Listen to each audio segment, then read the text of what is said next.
मैं डॉक्टर राशिद हमीद साहब से बात करना चाहूँगी कि आप एचओडी हैं यूनिवर्सिटी में। तो आप बताइएगा कि जब हमारी यंगस्टर्स हैं उनको ज़्यादातर इस्लामोफोबिया के बारे में इंफॉर्मेशन नहीं होती, लेकिन एक एजुकेशनल इंस्टीट्यूट में आप क्या समझते हैं कि आप किस तरह से इस्लामोफोबिया के बारे में उनको एजुकेट कर रहे हैं और किस तरह से, क्योंकि कुछ बच्चे यंगस्टर्स को होता है कि इस्लामोफोबिया है तो वो उसको प्रॉपरली कंडक्ट नहीं कर पाते कि हम किस तरह से जो दूसरे मज़हब हैं उनको इस बारे में समझा सकें। तो आप बताइएगा कि किस तरह से आप अपने स्टूडेंट्स में ये चीज़ें इंडल्ज करते हैं।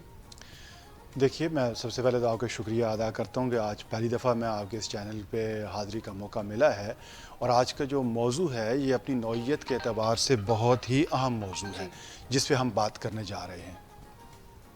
आपने स्टूडेंट्स के हवाले से और यूनिवर्सिटी के हवाले से बात की कि हम वहाँ पे स्टूडेंट्स को, यानी आपकी मुराद ये है कि पाकिस्तानी स्टूडेंट्स जो है उनको किस तरीके से इसके बारे में आगाह कर सकते हैं और अवेयरनेस पैदा कर सकते हैं। देखिए, जिस तरह डॉक्टर तारिक शरीफ ज़ादा ने बात की और उन्होंने ये बताया कि इस्लामोफोबिया है क्या, तो मुझे उनकी बात सुन के तो एक बड़े खुशगवार किस्म के एक पहलू मेरे सामने आया कि इसका आगाज़ कब हुआ। आगाज़ इस वक्त इसका हुआ कि जिस वक्त आका करीम अलैहिस्सलाम मक्का से हिजरत करके मदीना पहुँचे तो वहाँ पे एक शख्स था,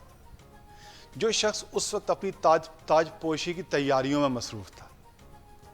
और आका करीम अलैहिस्सलाम जिस वक्त गए तो वहाँ लोगों की एक कल्बी मोहब्बत, मवद्दत, वाबस्तगी आपके साथ हुई, तो उसे अपना क्राउन, अपनी जो बादशाहत है वो ख़तरे में नज़र आई। बिल्कुल।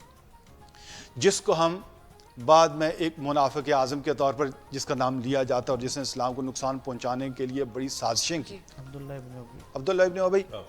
ठीक है। अच्छा, मैं ये समझता हूँ कि इस्लामोफोबिया का आगाज़ जो है वहाँ से हुआ। अब ये बात करने के बाद जिस वक्त हम इस्लामोफोबिया में बात करते हैं तो हमें एक चीज़ हमारे सामने आती है कि जहाँ पे ताकत और इख्तियार के छिन जाने का तसव्वुर पैदा होगा वहाँ लोग इस्लाम के ख़िलाफ़ खड़े होने और उससे नफ़रत करने के लिए तैयार हो जाएंगे। अब्दुल्ला इब्न उबई जो है, जब उसे ये पता चला कि मेरी बादशाहत छिन रही है, मेरी हुकूमत, मेरा इख्तियार, मेरी सल्तनत, मेरा बड़ा पन जो है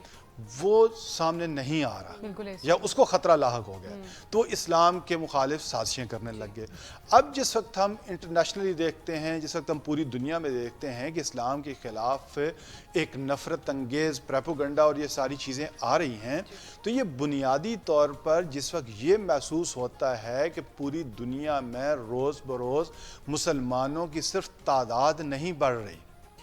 बल्कि पूरी दुनिया के अंदर जो इंसानों की आबादी है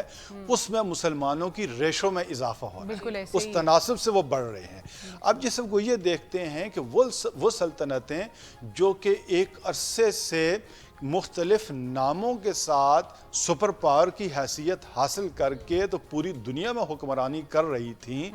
अब मुसलमान आपस में किसी न किसी तौर पर इकट्ठा होने पर सोचने लग गए हैं। किसी न किसी तौर पर उनके दिलों की मैल जो आपस में दूसरे मुसलमान ममालिक के लिए थी वो कम होने लग गई है और वो आपस में इस बात पर डायलॉग करने लग गए हैं कि हम एक कौम होके हम आगे बढ़ेंगे।